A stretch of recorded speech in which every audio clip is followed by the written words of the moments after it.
Та бүхэн мэдж байгаа өмнө нь одоо өнгөрсөн оны 9 сард чиг санаж байна. Засгийн газраас улсын их хурлд аж ахуйн нэгж байгууллагын орлогын албан татварын тухай хуульд нэмэлт өөрчлөлт оруулах ийм одоо хуулийн төсөл өргөн мэдүүлсэн. За энд бол сонгуульд оролцсон Монгол Ардын намын одоо сонгуулийн мөрийн хөтөлбөрт байсан. За мөн одоо бас улсын их хурлаар баталсан засгийн газрын үйл ажиллагааны хөтөлбөрт үйлдвэрлэлийг дэмжих зорилгоор зарим тодорхой салбаруудад бол татварын хөнгөлөлт эдлүүлнэ. Өөрөөр хэлбэл жилийн одоо татвар ногдох орлого нь 1.5 тэрбумаас ихэхгүй. Зарим одоо үйлдвэрлэлийн тодорхой салбарт бол татварын хөнгөлөлт эдлүүлнэ.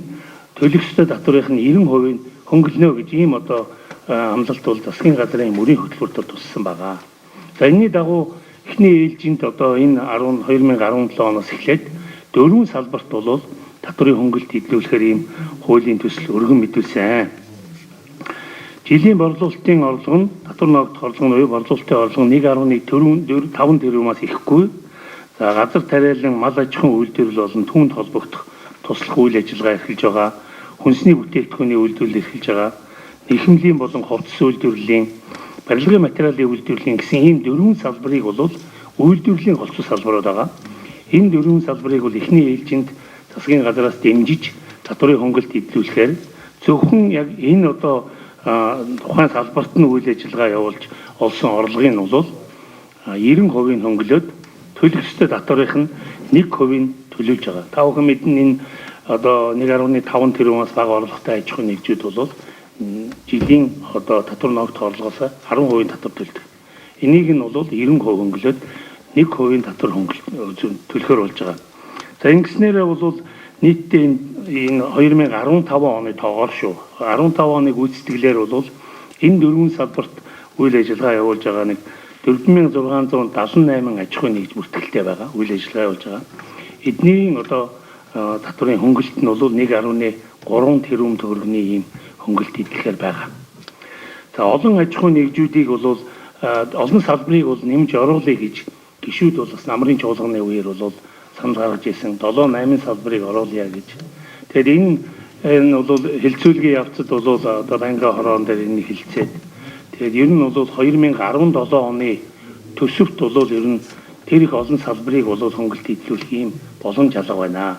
Төсвийн төсөл улсын их хурлаар батлагдсан. Тэгээд батлагдсан төсвийн хүрээндээ бид нар бол энэ ажлаа хуулийнхаа төслийг хилцээд явъя гэсэн ийм санал гарсан байгаа. За нөгөөтэйгөр бол бид үйлдвэрлэлийн салбарыг дэмжинэ гэж засгийн газрын мөрийн хөтөлбөрт тусгацсан. Тийм учраас нэгдүгээрт бол 17 оны төсөвт хөнгөлөлт үзүүлэх ийм одоо нөхцөл бүрдээгүй байгаа.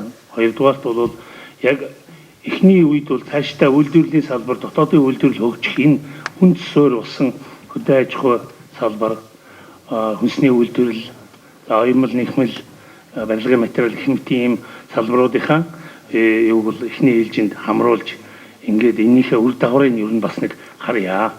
За тэгээд төсвийн байдал сайжраад энэ хөнгөлтийн маань үр дүн гараад ирэх юм бол бид нэр цаашдаа үе шаттайгаар одоо 20 он 21 он хүртэл бусад салбаруудыг бол бас энд хамруулах болцоотой гэж байгаа. Тэгэхээр энэ 4 салбарын энэ хөнгөлт маань бол сая их хурлын чуулганаар ингээд батлагдсанаар 2021 оны 7 сар тийм баха. 2021 оны 7 сар хүртэл бол энэ хөнгөлтийг эдлэхээр байгаа. За өөр нэг юм бол энд хэлэх ёстой юм. Энэ 4 салбарт үйл ажиллагаа явуулж байгаа 4 салбарт бол ер нь импортын бүтээгдэхүүн нэлээд их манайхан бол импортоор авдаг юм байлээ. Ганц хоёр тоо бид нэр бас ингээд 16 оны одоо статистикийн мэдээлэлээр авч үзсэн. Жишээлбэл нэхэмлийн бүтээгдэхүүн гэхэд бол 63.3 сая $3 бүтээгдэхүүн импортоор авдаг. Хүнсний одоо бүтээгдэхүүн 320.2 сая $3 одоо бэлэн бүтээгдэхүүн хүнсний бүтээгдэхүүн авдаг байна. Мал амьтны гаралтай бүтээгдэхүүн одоо жишээлбэл сүү гэхэд бол тийм ээ сүү бусад одоо сүү бүтээгдэхүүн 40.9 сая $. За тэгээд барилгын материалтай холбогдолтой ийм бараа бүтээгдэхүүн бол нэлээд их авдаг.